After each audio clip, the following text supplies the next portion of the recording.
நெறைய பேர் வந்து ஃபேஸ்ல இருக்கிற ஹேர ஷேவ் பண்ணலாமா? ஷேவ் பண்ணா முடி அதிகமா வளருமா? அப்படின்னு கேட்குறீங்க. தாராளமா ஷேவ் பண்ணலாம். ஷேவ் பண்றனால முடி அதிகமாலாம் வளராது. ஃபேஸ்ல 2 டைப்ஸ் ஆஃப் ஹேர் இருக்கும்.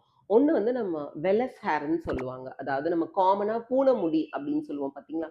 ரொம்ப டைனியா, மெல்லிசா இருக்கும். அதுக்கு லேசர் ஹேர் ரிடக்ஷன் வேலை பண்ணவே பண்ணாது.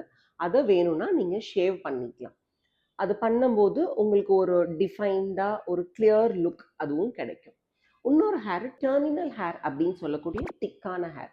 இது வந்து உங்களுக்கு சின், அப்புறம் இந்த தாடை இங்க, அப்புறம் இந்த அப்பர் பகுதி நெக் இங்கெல்லாம் இருக்குங்க.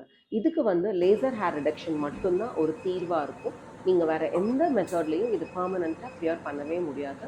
இதுக்கு நிறைய காரணங்கள் இருக்கு. நான் நிறைய வீடியோஸ்ல சொல்லியிருக்கேன். லைக் ஹார்மோன் மாறுதல்களால இருக்கலாம், ஏஜ் ஃபேக்டரா இருக்கலாம், ஒரு சில மாத்திரைகளால இருக்கலாம். இந்த ஷேவ் பண்ணும்போது எப்படி சேஃபா ஷேவ் பண்றது அப்படின்னு பார்த்தீங்கன்னா, ஒரு ஃபேஷியல் ஹேர் ரிமூவர் ஸ்ட்ரெயிட் பிளேடா இருக்கும். அது மட்டும் தான் நீங்க யூஸ் பண்ணணும்.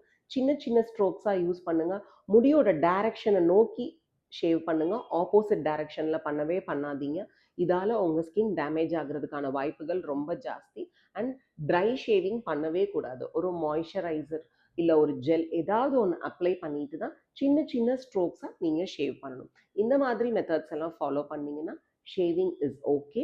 ஃபேஷியல் ஹேர் ரிமூவல் சம்மந்தப்பட்ட உங்களோட கேள்விகள் இல்லை சந்தேகங்கள் ஏதாவது இருந்ததுன்னா எங்கள் கிளினிக்கை விசிட் பண்ணி எங்கள் டாக்டர்ஸ் கிட்ட கேட்டு தெரிஞ்சுக்கோங்க. Visit advance grow hair Chidambaram.